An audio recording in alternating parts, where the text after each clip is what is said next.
Lindsay. Good evening and welcome to the Hal Lindsay Report. In all the years I've been studying Bible prophecy concerning the last days and the return of Jesus Christ to this earth, I've never seen so many of the predicted signs fulfilled. They are virtually all before us right now. However, there were 4 signs that I was especially looking for that were missing and not fully developed until now. First, the uniting of the European countries that are from the people and culture of the fallen Roman Empire. Second, the decline and fall of the United States as an independent, sovereign world power. Third, the uniting of all world economies under a central control. And fourth, the movement to a one-world government over all peoples and nations. In this Hal Lindsay Report, I will seek to show you that these 4 predicted events are rapidly being fulfilled, and that this indicates that the predicted miracle-working Antichrist is very near to being unveiled.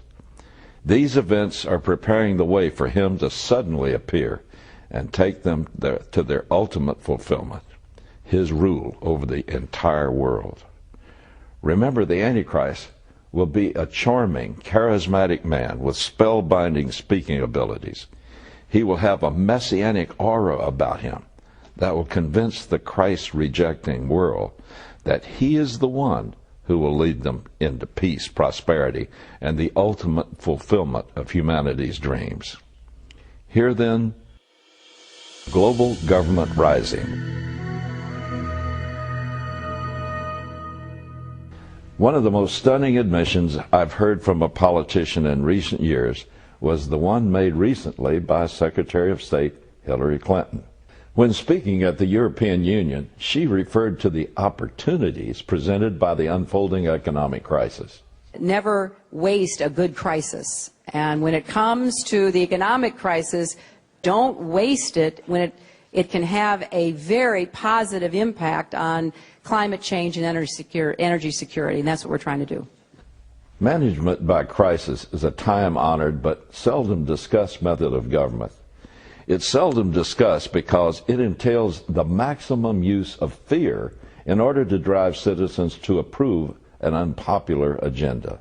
The agenda under advancement, I believe, is the same one advanced by the Council on Foreign Relations, the Trilateral Commission, and the International Money Trust behind the Federal Reserve. Henry Kissinger is a longtime Washington insider, a former Republican Secretary of State and Nobel Prize winner.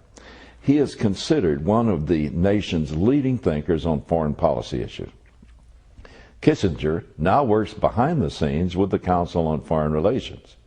He wrote recently that he anticipates that President Obama will give new impetus to American foreign policy, partly because of the reception of him is so extraordinary around the world.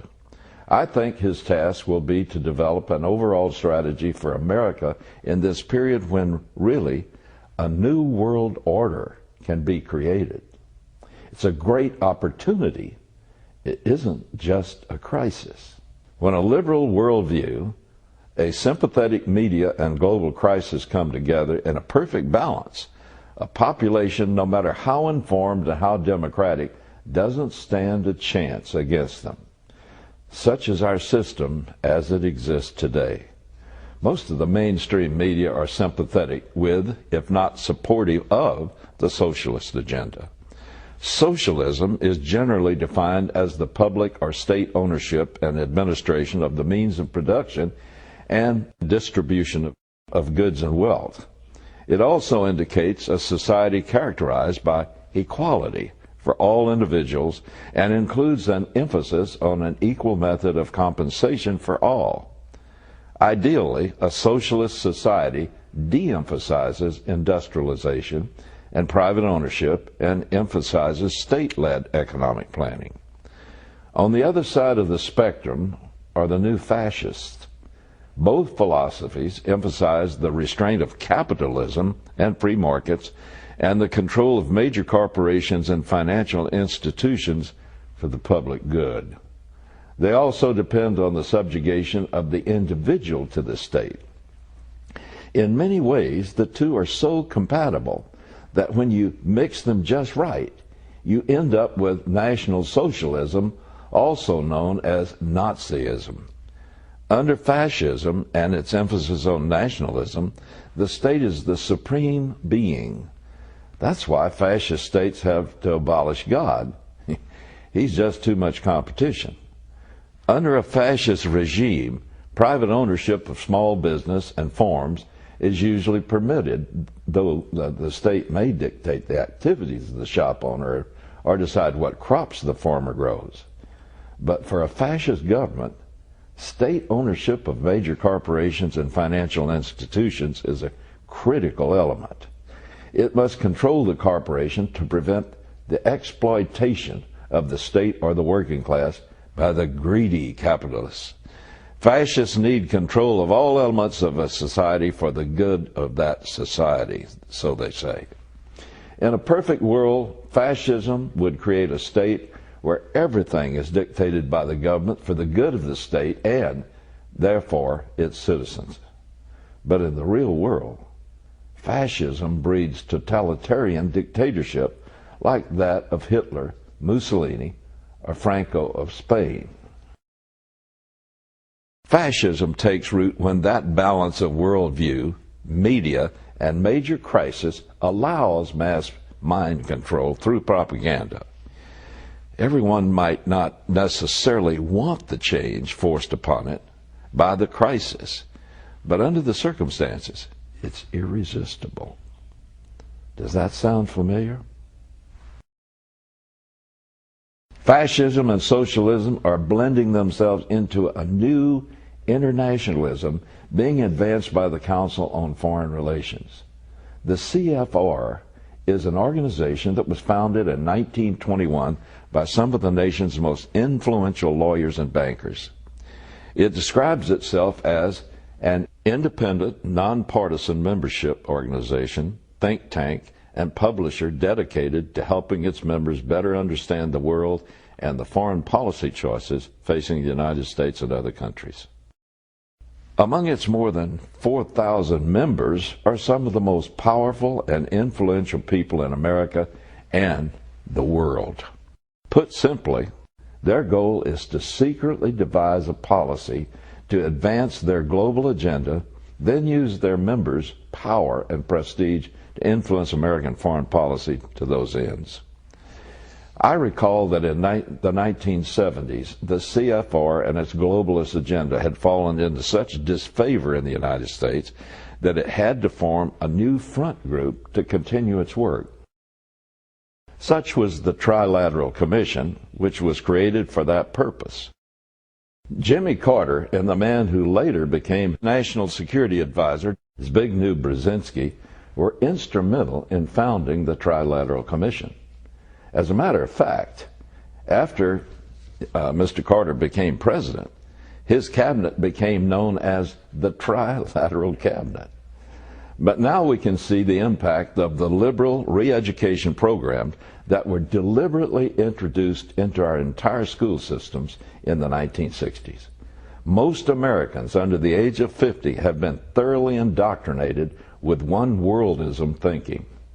Organizations like the CFR can now openly push for the abandonment of our constitutional safeguards.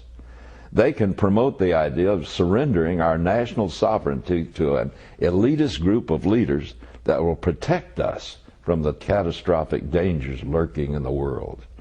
The CFR is now advancing a new program called the International Institutions and Global Governance Program, or the IIGG. And this is to assess existing regional and global governance mechanisms. Its goal is to identify several global issues that require a system of world governance. Thus far, among the dangers the IIGG has identified are global warming, remember that one? Overpopulation, terrorism, and the economic meltdown. No surprise there. Former member Rear Admiral Chester Ward said of the Council on Foreign Relations, "The most powerful clique in these elitist groups have one objective in common. They want to bring about the surrender of the sovereignty and the national independence of the United States. A second clique of international members in the CFR comprise the Wall Street international bankers and their key agents. Primarily, they want the world banking monopoly from whatever power to end up in the control of global government. The program calls for reconceptualization of national sovereignty. It cites the EU's pooling of sovereignty as a model. But the CFR, which was founded and is still based in America, sees the United States as the major stumbling block. It recognizes that historically, the U.S. has been resistant to the ideals of global governance. Among the most important factors determining the future of global governance will be the attitude of the United States. In a direct attack against the U.S. Constitution, it continues, few countries have been as sensitive as the United States to restrictions on their freedom of action, or as jealous in guarding their sovereign prerogatives. The program then states that the separation of powers, as stated in the Constitution, along with the U.S. Congress, stand in the way of the United States assuming new international obligations. The Chinese newspaper Xinhua covered the story. It reports that the director of the IIGG program is hoping that the Obama administration will seek to turn the page on what many perceive to be cowboy unilateralism of the Bush years by embracing multilateral cooperation, rekindling U.S. alliances and partnerships, and engaging in sustained diplomacy within the UN framework. The IIGG project itself stated in May of 2008 that regardless of whether the administration that takes office in January 2009 is Democratic or Republican, the thrust of U.S. foreign policy is likely to be multilateral to a significant degree. Among Washington insiders, President Obama's administration is being openly called, guess what? The CFR administration. In 1910, Paul Warburg began working with Senator Aldrich on the Federal Reserve Act.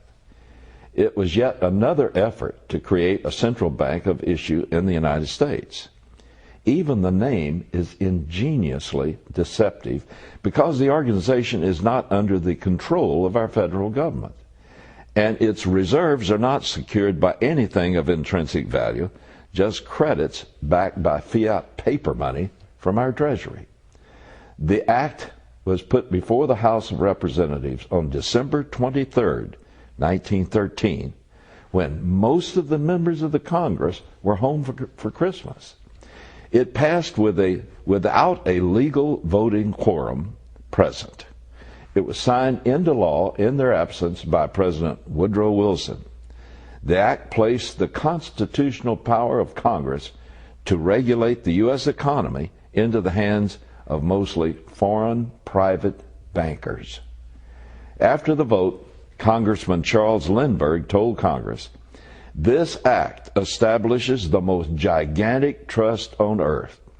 When the President signs this act, the invisible government by the money power, proven to exist by the money trust investigation, will be legalized. The new law will create inflation whenever the trust want inflation."